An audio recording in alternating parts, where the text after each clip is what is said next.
Go ahead and get welfare, you poor thing. Ha ha. After those words, the two of them left the house. I felt all the strength leave my body and slumped down on the spot. I couldn't help but remember what Greg had said earlier. While you are indeed independent, I've always felt like my pride as a man has been hurt. From now on, I will build a family with my sister-in-law, no, with Brandy. So please, let's get a divorce. I became indifferent to everything and signed the divorce papers to indicate my intention to divorce. Sometime later, I decided to demand property division from them, and we had a meeting with a lawyer present. Brazenly, an unrelated sister demanded a share of the assets. However, the lawyer burst into laughter and said, "Aren't you the one on welfare?" Caught off guard by the sudden turn of events, my sister made a baffled face and let out a ridiculous scream. Immediately after seeing the documents the lawyer had placed on the table, my sister turned pale. My name is Erin Anderson. My husband Greg and I have been married for 18 years.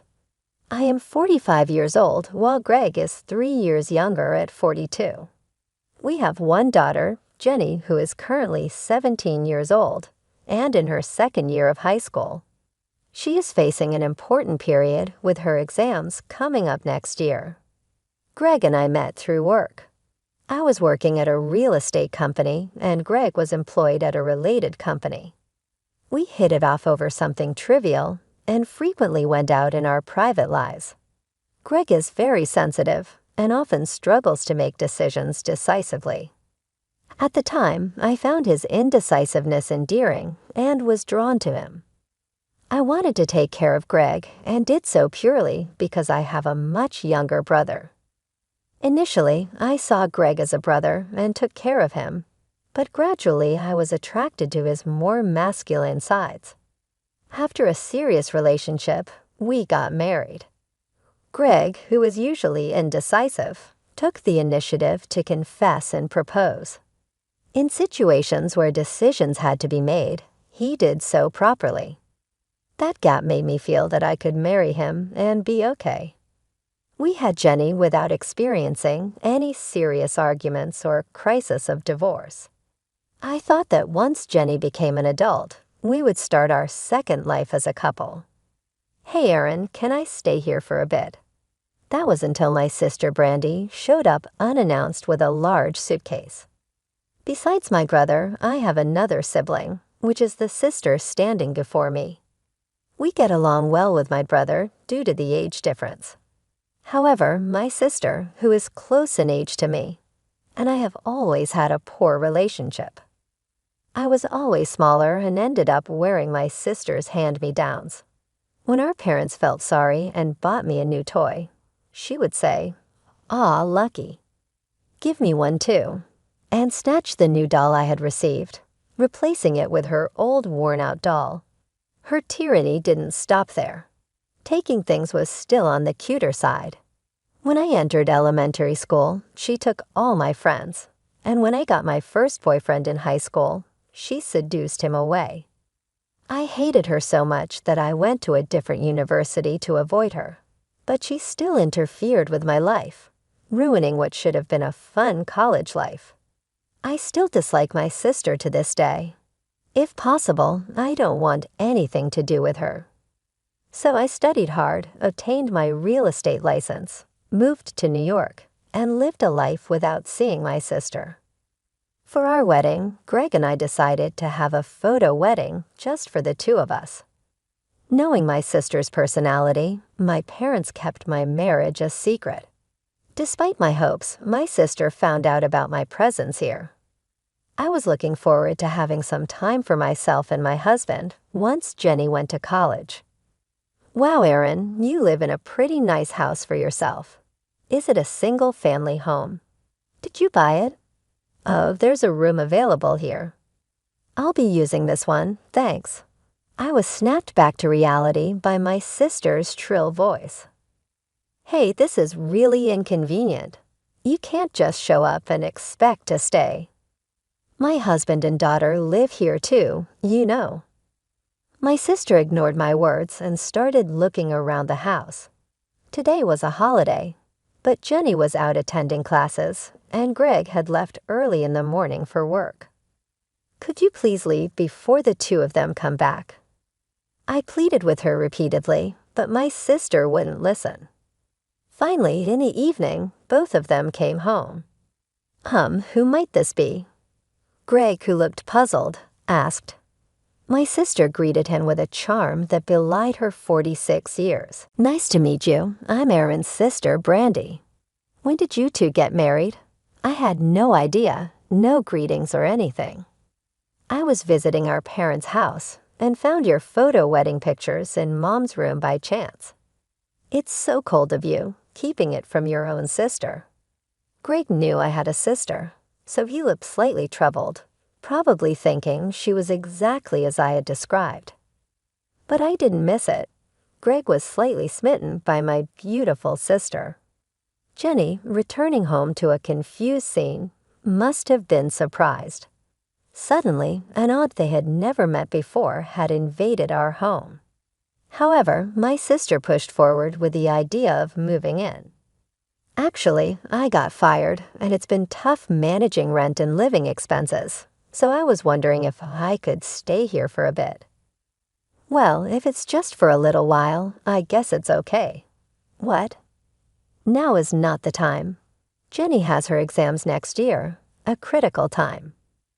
I tried to say that, but the two of them didn't listen to me and got carried away. Actually, Erin told me about her sister. That's okay. Erin probably avoided talking about me, so you went along with it, right? Sorry about my sister. This marked the beginning of a tumultuous daily life. My sister demanded money without doing any chores, and even started taking cash from my wallet. This all happened within just 1 week of her moving in. I had repeatedly warned her about this behavior, but she didn't listen. Hey, if you need money, at least tell me what you're buying or why you need it. Don't just take it from my wallet without asking. What? Why do I need to report to you what I'm buying? Because it's my money. If she was fired, I wish she would job hunt and leave our house quickly. However, it didn't seem like she was looking for a job, and recently, Greg and Brandy's schedules have been suspiciously overlapping. Greg claimed he was working overtime, but his salary never reflected any overtime pay. I confronted him about it. Your salary doesn't include overtime, does it? If you can't ask for overtime pay, should I ask on your behalf? What, are you doubting me? I'm properly paid for my overtime separate from my salary, so there's no issue. Greg, usually mild-mannered, raised his voice for the first time. This was shocking enough for me as Greg wasn't someone who resorted to emotional arguments or sudden outbursts. From this point, I started to feel a crisis looming over our current lifestyle. My sister continued to laze around the house, costing more money than even Jenny consumed, leaving me with nothing but sighs. I discussed this matter with our parents. They apologized for their lack of oversight, which led to my sister finding out about my marriage and our home, but the fault wasn't with my parents. Despite the distance from my dear parents, I lived quietly with my husband and daughter, yet my sister became obsessed enough to track down our home. She must have been preparing to find out where we lived the moment she discovered the photo wedding pictures Greg and I took. I'm sure she's thinking of taking my things and making me miserable again. I've even begun to doubt whether her claim of being fired is true. Perhaps she quit her job on purpose to freeload at our place and ruin my life. This began to seem like a possibility. If that's the case, I need to kick my sister out of the house as soon as possible. Hey, you said you got fired, but if you were enrolled in employment insurance, wouldn't you be eligible for unemployment benefits? I've always been working part-time, so I wasn't in anything like that.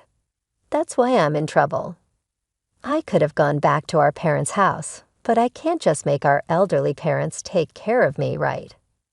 So as the independent sister, you should take responsibility. That's common sense.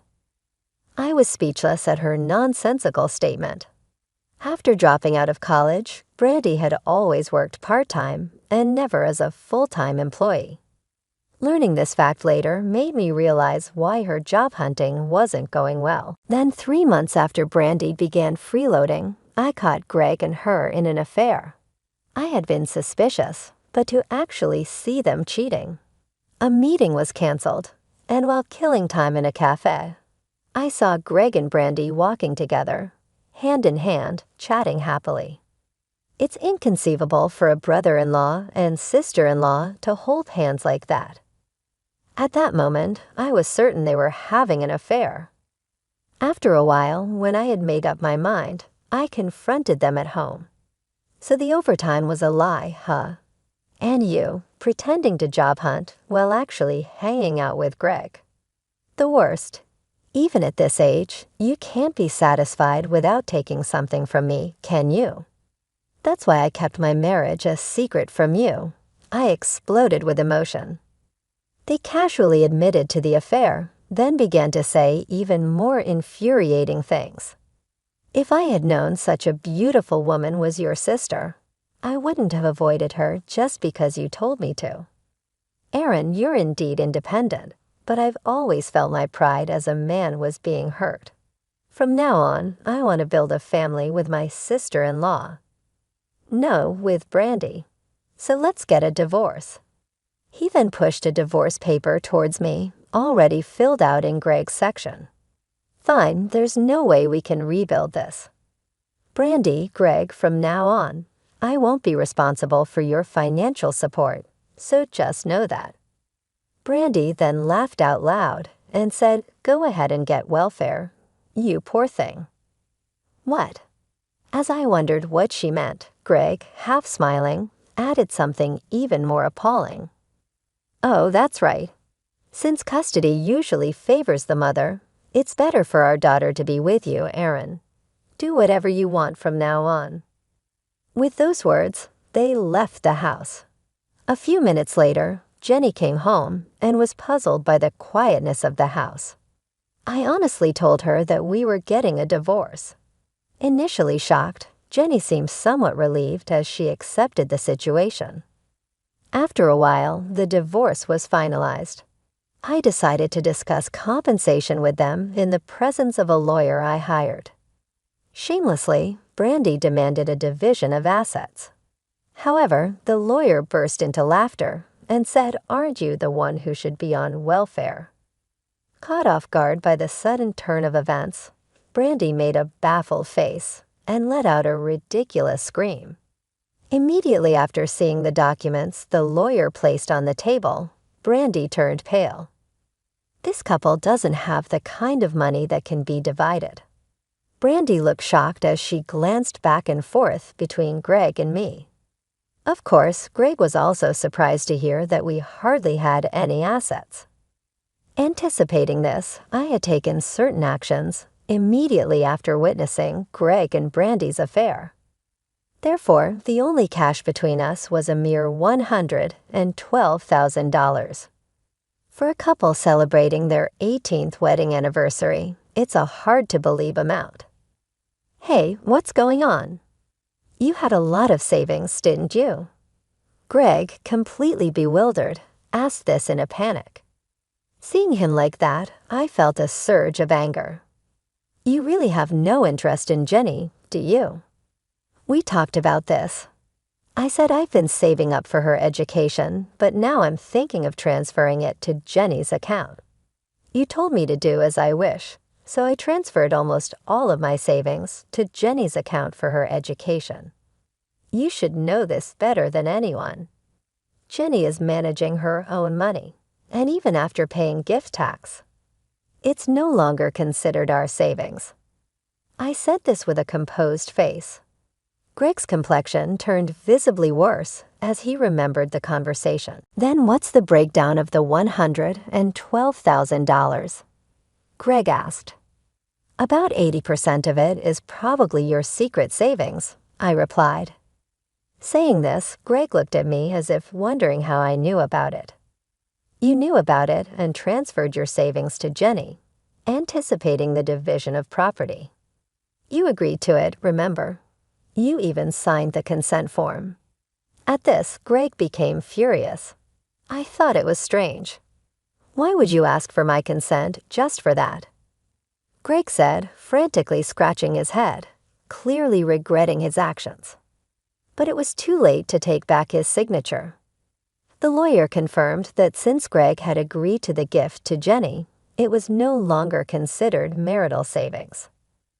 I didn't want to give such money to these two.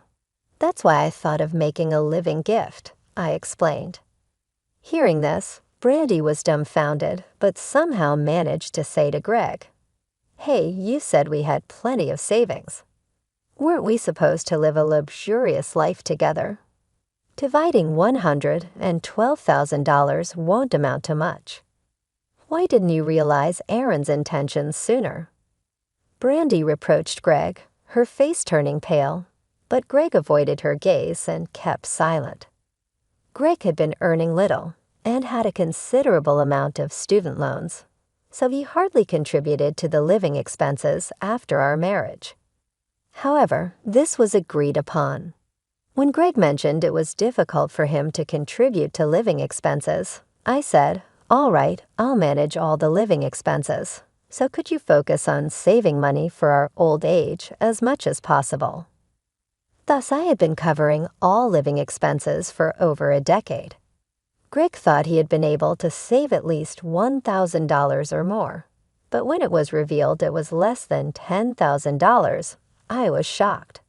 I had thought saving would be easy, since he didn't have to pay living expenses, but Greg had been secretly squandering money. I felt betrayed when I accidentally saw his bank book left on the desk and learned of the savings amount. However, now that we're divorced, such matters no longer concern me. Brandy, finally grasping the severity of the situation, trembled slightly, trying hard to think of what to do next, but apparently came up with nothing. Knowing that the cash available for division was only $122,000, and seeing Brandy's confusion, I decided to reveal another truth. I looked towards Greg and said, "I was debating whether to say this, but Greg, aren't you planning to quit your job?" At that moment, our eyes met squarely. Greg, visibly shaken, glanced left and right before exclaiming, "How do you know I'm planning to quit my job? I only talked about it with the boss." I thought so after seeing the payroll slip. My observation was based on the fact that no overtime pay was being paid. But actually, I found it strange looking at a certain section. This is about the use of paid leave. Greg, who used to work for a real estate company and now works for a construction company, has never taken more than the minimum required 5 days of paid leave. However, recent pay slips revealed that Greg had taken a bunch of paid leave all at once, which usually suggests resignation. At this time, I was already suspecting their affair, wondering if Greg decided to quit his job thinking he would get a large sum of money after divorcing me. To my surprise, this guess was right on the mark. I couldn't help but sigh at Greg's overly optimistic thinking. "Well, you are my husband, so you should at least know what job I do and how much wealth I've accumulated. To think you relied on that, cheated, and even chose to resign. You really haven't thought this through," I said. Greg's face turned red. The lawyer's remark to Brandy, asking if she was the one on welfare, meant that if the two unemployed individuals came together, they would end up on welfare unless they worked. Brandy, flustered by this realization, suddenly shouted, "Wait a minute. If you can prepare for Jenny's college expenses and cover living costs all by yourself, there must be something fishy. I get it, you're hiding assets, right? That's the only explanation. Come on, confess now."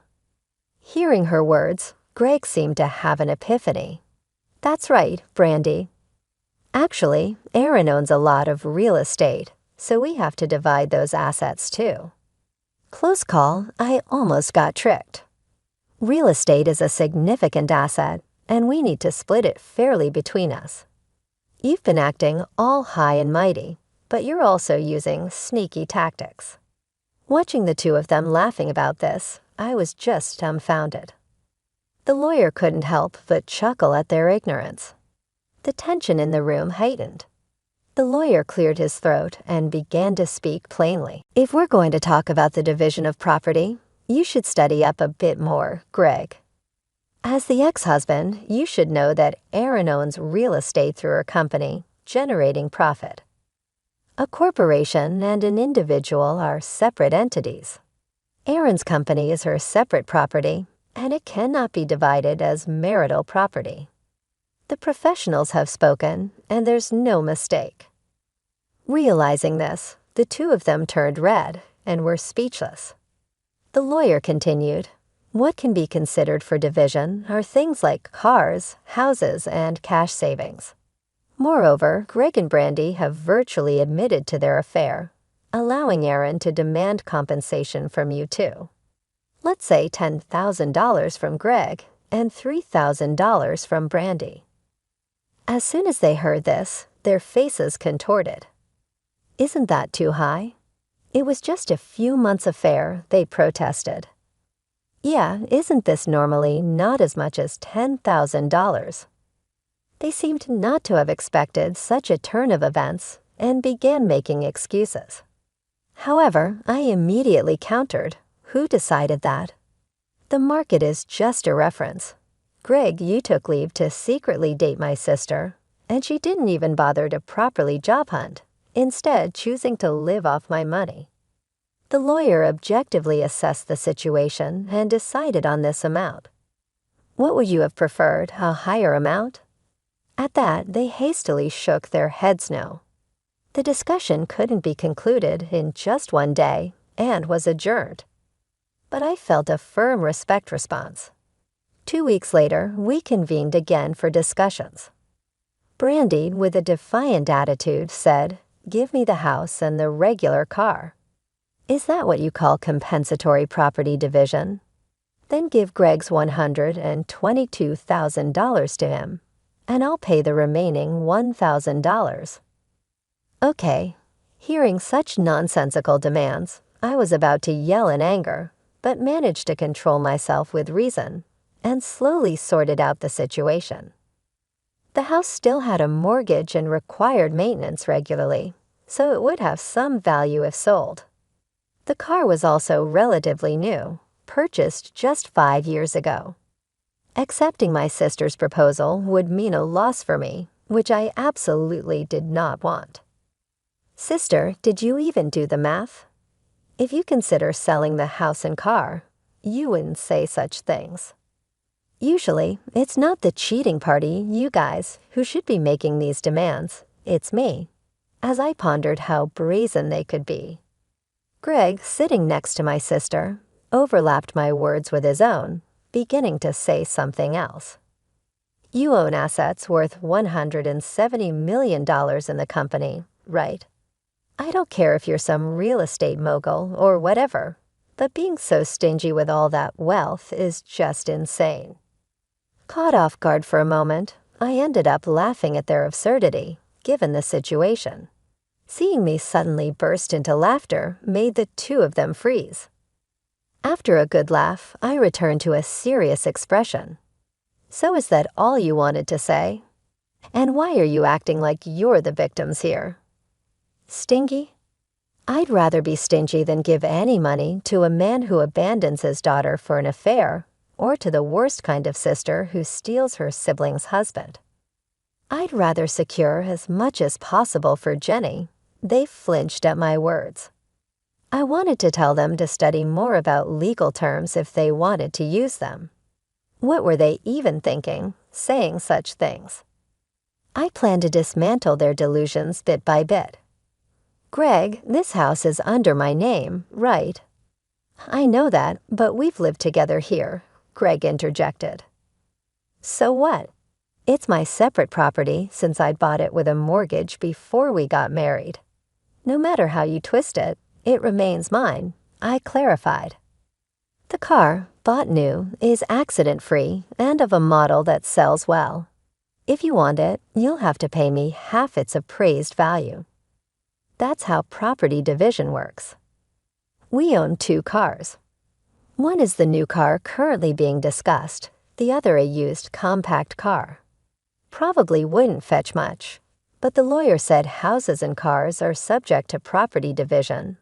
Brandy added. She said this without thinking it through, but that's not what it meant. Look, the lawyer was just mentioning the main things subject to property division, not that they'd necessarily be divided in our case. All we have to divide between us is the $112,000 from Greg's secret savings and my savings, plus the 2 cars. That's it, I explained. Naturally, Brandy was clueless, and Greg hadn't thought it through, landing them in trouble again. Greg pleaded with me after showing some semblance of thought. Can you just give us enough money to start our new life? Please. His apology seemed superficial. He just wanted to solve the immediate problem. I don't need such a shallow apology. I steeled my heart and responded. Given your attitude, it seems like you wouldn't want to pay for Jenny's child support either. There's not a single thing I'm willing to compromise on. Why should I have to worry about your living expenses? I firmly stated my position, and realizing they couldn't persuade me further, they reluctantly signed the necessary documents. Sometime after the divorce and property division were settled, Brandy called me repeatedly, complaining, "Why did Greg have so much debt? You were paying the living expenses, right? Then why would he need to borrow money? What's going on?" She was frantic over the phone. I patiently explained the reality to her that should have been obvious when it came out that he only had less than $10,000 saved despite having years to save. Maybe he made some big purchases on credit or something like that, I suggested. As I asked this, Brandy eagerly shared her situation. Yes, he took loans of several thousands to buy nonsensical brand items. And it turns out his credit card was set to revolving payments, without him knowing, making a huge mess. So this guy is just a debt disaster. How could you push such a person onto me? Push onto you? You're the one who stole him, remember. I couldn't help but retort with a half laugh, and Brandy fell silent. It seems Greg had been accumulating debts I wasn't even aware of. Now demand letters are arriving in droves. He must have been careless with his address change, or perhaps in the chaos of starting a new life, he forgot to hide them. Oh, and there's one more thing I haven't told you, Brandy, I continued. What now? Brandy was utterly terrified. But hearing about the debt made me recall something Greg had mentioned. He was working in construction now as a sole proprietor. While this meant his income and residence taxes were deducted, he was responsible for managing other necessary payments himself. Being self-employed, I handled my national pension and health insurance. And when Greg left his job in real estate, I made arrangements for Jenny to be covered by the national health insurance as well. I took care of my taxes and such. But it turned out Greg hadn't paid his national pension for a year since he switched jobs, I explained. I was covering the health insurance, so there was no issue there. Due to some mistake, a national pension demand notice was sent to our house. I contacted Greg and got his permission to open it. And it was indeed a demand notice he had been hiding all along, and I hadn't noticed. I pay my own national pension and assumed Greg was paying his. When I called Greg about opening the demand notice, he almost cried and begged for help. National pension costs that much. You're kidding, right? I can't pay this. We were a family, weren't we? Can't you do something, please? What? You have the nerve to say that.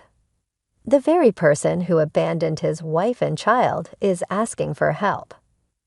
My logic left Greg speechless again. Realizing there was no way out, Brandy seemed to lose all hope over the phone as well. So you'll have to figure it out yourselves. I ended the call eventually. Greg called, complaining about the high taxes on the car I had taken and how expensive the vehicle inspection was. Maintaining a car costs this much. I thought taxes were just a few $10, but they're in the hundreds, and the vehicle inspection costs so much. Hog, it's tough, isn't it? Can't you take it back? No, after I curtly refused, Greg hung up deflated. He kept sending emails asking for help, but when I warned him that any more harassment would lead me to report him for stalking, he stopped. Brandy and Greg were in for a hell worse than hell itself. They ended up divorcing after only 3 months of marriage. Immediately following our divorce, their plan had been doomed from the start.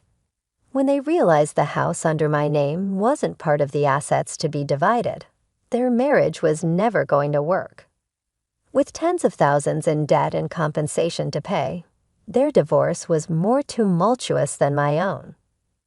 With Greg, Brandy was always fixated on money. Sell the new car. It's a waste to keep something like that. Might as well cash it in, right? What? I don't care about that petty cash. Besides, I paid your compensation in full, so if we're splitting, you owe me that money. They couldn't finalize their divorce because of such petty arguments. Eventually, Greg chose to declare bankruptcy, unaffectedly by me since I had already collected the lump sum compensation. Greg ended up jobless and penniless, leading him to homelessness. He couldn't retract his statement about quitting his job and left the company. Pride prevented him from applying for welfare, and now he's likely living a miserable life, begging on the streets. Brandy faced divine retribution after stealing her sister's husband and divorcing in just 3 months. Her social relationships crumbled, disowned by family and relatives. She struggled with job hunting due to her attitude. Even when she managed to get part-time jobs, her domineering nature and refusal to accept fault led to immediate dismissals. The lawyer's warning about welfare became reality. Brandy, clinging to her possessions, was ineligible for welfare, evicted from her apartment, and became homeless like Greg. They trampled on the feelings of both me and Jenny with their selfish actions, so this punishment was only natural. Now it's just the two of us living together, but our days haven't changed much. Jenny said she felt relieved after Greg, who never did anything for her yet, always complained about studying and going to a good university, was gone. And then she splendidly passed the entrance exam to an Ivy League university. Seeing my daughter about to start her college life, this fall fills me with renewed emotion. As I near 46, busy in a good way with work, and still healthy, I'm motivated to keep pushing forward.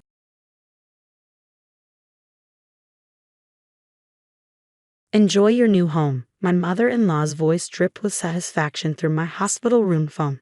I changed all the locks while you were getting your precious surgery. Amanda deserves this house more than you ever did. I lay in my hospital bed, still groggy from the anesthesia, but my mind was surprisingly clear. 6 hours of spinal surgery, and this is what I wake up to. My mother-in-law giving my house to my sister-in-law. Are you even listening? She demanded. We're having a little housewarming party right now. Everyone agrees Amanda should have it. After all, she's actually family. In the background, I could hear laughter, glasses clinking, and my sister-in-law Amanda's distinctive voice saying something about redecorating the master bedroom. My master bedroom. Thank you for letting me know, Patricia, I said calmly. The lack of reaction in my voice clearly threw her off. That's all you have to say, she sputtered. For now, enjoy the party. I hung up and closed my eyes, letting a small smile play across my lips. Patricia had no idea she just walked right into my trap. My name is Elizabeth Cooper, and at 34, I've spent the last 3 years watching my mother-in-law Patricia systematically try to push me out of the family. When my husband Michael died in a car accident 2 years ago, she became convinced that I had no right to keep the house he and I had shared. The fact that I'd helped pay for it, renovated it, and turned it into a home meant nothing to her. Family property should stay in the family, she'd say at every opportunity, staring pointedly at me. By family, she meant her precious daughter Amanda, my sister-in-law, who'd never worked a day in her life but somehow deserved everything more than I did. The worse my back problems got, a deteriorating disc condition that finally required surgery, the more Patricia circled like a vulture.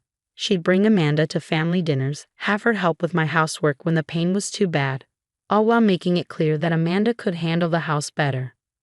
But Patricia made one crucial mistake. She thought my quiet acceptance of her behavior meant I was weak.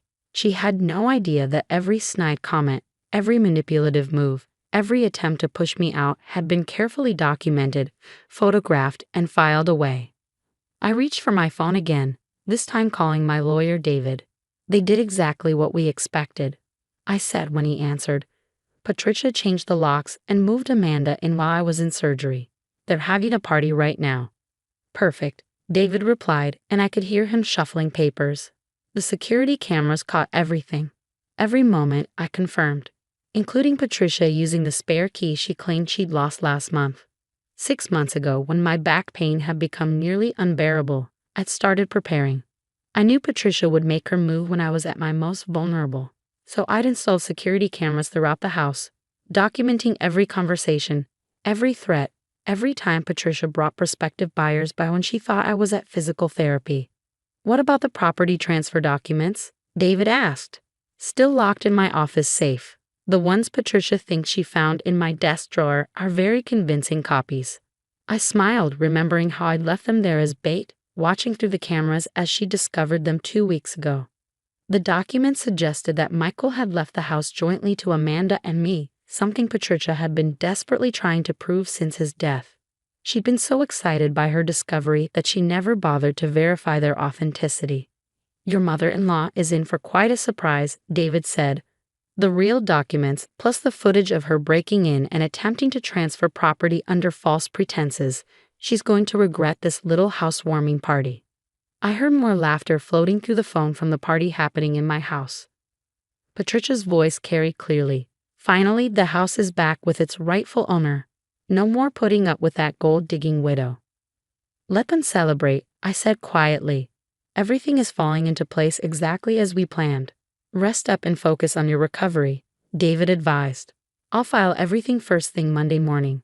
Do you want me to send the cease and desist letter to the house or Patricia's address? The house, I decided. I want Amanda to see it too.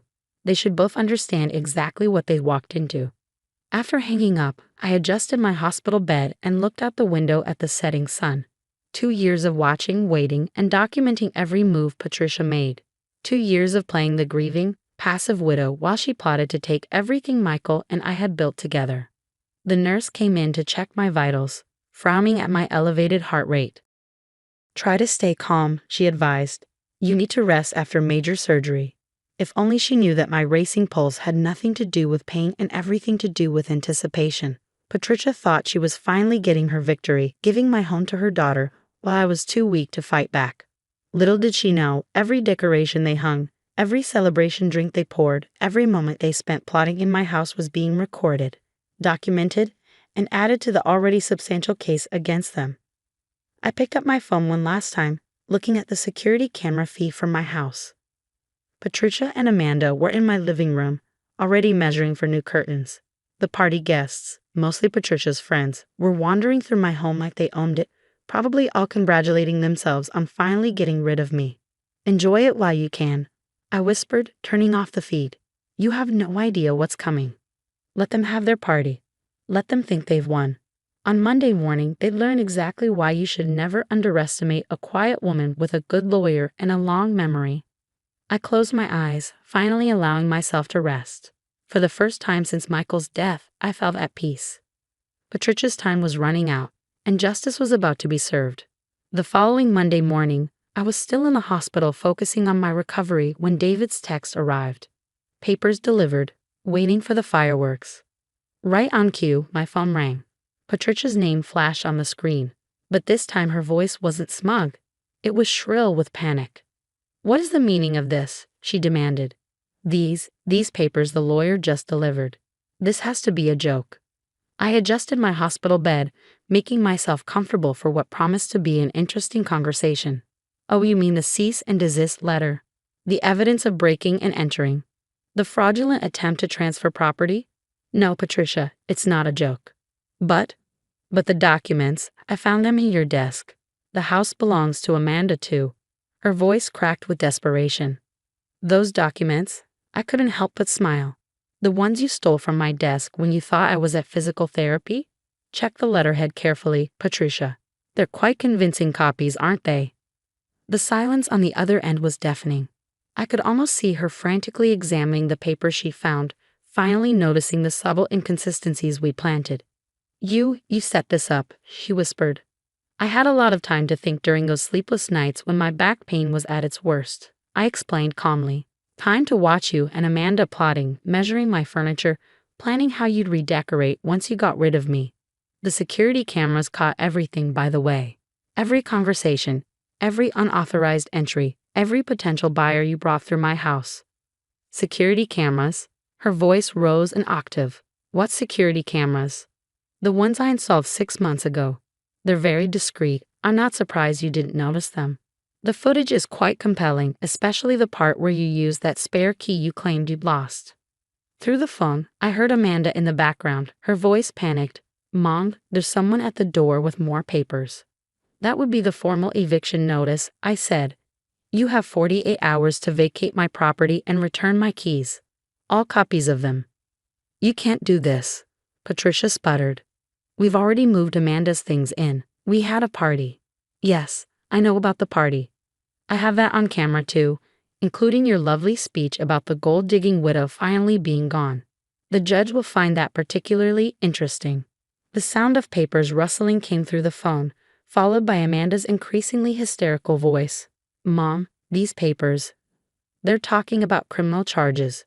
Breaking and entering, attempted property theft, harassment. David warned me not to tell you this, I continued, but the security footage has already been submitted to the police. They're very interested in the pattern of behavior it shows. Patricia's breathing had become shallow and rapid. The police? But we're family. Family? I let out a bitter laugh. Is that what you call it? Since Michael died, you've tried to drive me out of my own home, spread rumors about me in the community, and attempted to steal my property. That's not family, Patricia. That's criminal behavior. I'll tell everyone what you've done, she threatened, but her voice wavered. How you set us up, trapped us. Go ahead, I replied calmly. Show them the footage. Let them watch you breaking into my house, mocking me while I was in surgery, celebrating taking advantage of someone who was physically vulnerable. I'm sure they'll be very sympathetic. Amanda's voice came through again, closer this time. Mom, we need to leave. Now, these papers say if we're not out in 48 hours, they'll press criminal charges. Listen to your daughter, Patricia, I advised.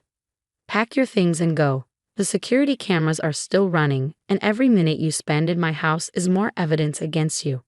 This isn't over, Patricia hissed, but the fear in her voice was evident. Actually, it is. Oh, and Patricia, the rose bushes you dug up yesterday to make room for Amanda's new garden. The ones Michael and I planted on our first anniversary. Add destruction of property to the list of charges. David will be in touch with the full bill for damages. I hung up, letting out a long breath. Through my hospital room window, I could see the morning sun shining brightly. Somewhere across town, Patricia and Amanda were facing the consequences of their actions, finally understanding that their perfect plan had backfired spectacularly. My phone buzzed again. A text from my next-door neighbor. Moving trucks just pulled up. Your MIL and SIL are throwing things into boxes like the house is on fire. Whatever you did, it worked. I smiled, sending back a quick thank you. Mary had been my eyes and ears throughout this ordeal, one of the few people who'd seen through Patricia's manipulations from the start. The physical therapist arrived for my morning session, finding me in better spirits than she'd seen in months. You're glowing today, she observed. Good news. Just justice being served, I replied, ready to begin my exercises. For the first time since my surgery, the future looked bright and properly aligned, just like my healing spine. 2 weeks after my surgery, I finally returned home. The house was eerily quiet. No more sounds of Amanda's constant chatter or Patricia's critical comments about my decorating choices. The moving trucks had taken everything they brought in during their brief occupation, leaving only a few scuff marks on my hardwood floors as evidence of their attempted takeover. My neighbor Mary helped me settle back in, making sure I was comfortable as I continued my recovery. "You should have seen them leave," she said, bringing me a cup of tea. "Patricia was crying about how ungrateful you were. But she couldn't get out fast enough once those police cars showed up to supervise the eviction." I sat in my favorite armchair, the one Amanda had planned to throw out because it didn't match her vision, and smiled. "Did they take everything they brought?" "Every last piece," Mary confirmed. Though Patricia made quite a scene about the garden. She actually tried to dig up the new plants they put in, but the police told her to leave everything as it was. The doorbell rang and David walked in, carrying a thick folder. "Good to see you up and about," he said, settling into the chair opposite me. "I have updates." "How bad is it for them?" I asked, though I already had a good idea. "They're facing multiple charges," he replied, opening the folder.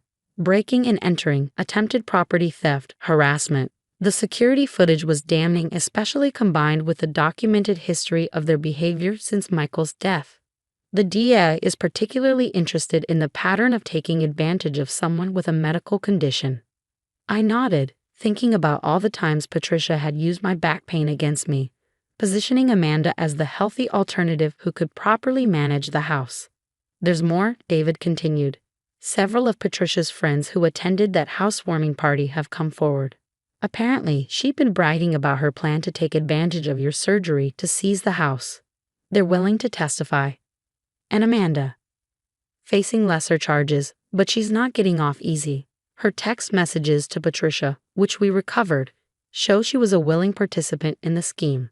She's already offered to pay for the damage to your garden as part of a plea deal. I looked out at the backyard, where Michael's and my rose bushes had been carelessly uprooted. "It was never about the garden," I said quietly. "It was about respect. About honoring Michael's memory and the life we built here." David nodded understandingly. "Speaking of Michael," he said, pulling out another document, "the trust he set up, the one Patricia never knew about, it's now fully accessible. You can start the renovation work you two planned whenever you're ready." Tears welled up in my eyes. Michael and I had dreamed of adding a sunroom, creating a space where we could watch the sunset together. After his death, I put those plans aside, too focused on defending our home from his family's schemes. "Patricia and Amanda are prohibited from contacting you," David continued. "The restraining order is in effect. They can't come within 500 feet of the property." Later that evening, after David left, I sat in the backyard watching the sunset. The space where our rose bushes had been looked empty, but I already had plans for new plants, not to replace the memories, but to create new ones. My phone buzzed with a text from Amanda. "I'm sorry. I know it doesn't fix anything, but I'm sorry." I didn't respond. Some bridges, once burned, shouldn't be rebuilt. A week later, I received an invitation to a family gathering from Patricia's sister, Jane. Her message was clear. "What Patricia and Amanda did was wrong, but you're still family to some of us." I thought about it for a long time before replying. "Thank you, but my family is the one I choose now. The one that respects boundaries and honors Michael's memory." As my back healed and strength returned, I began planning the sunroom addition. The contractor started work in the spring, and by summer, I had the perfect space to watch the sunset, surrounded by new rose bushes and the memories of the life Michael and I had shared. Patricia and Amanda eventually moved to another state, their reputation in our community thoroughly destroyed. Sometimes I heard snippets about them through mutual acquaintances. Patricia's bitter complaints about her ungrateful daughter-in-law. Amanda's struggles to find work with a record. But their stories weren't mine anymore. I had reclaimed not just my house, but my peace. The security cameras stayed up, not out of fear, but as a reminder that sometimes the quietest person in the room is the one you should watch out for. On what would have been Michael's and my anniversary, I sat in our new sunroom, surrounded by blooming roses and the warm glow of sunset. "You would have loved this view," I whispered to his memory, "and you would have been proud of me for fighting back." The house was quiet again, but this time it was a peaceful quiet.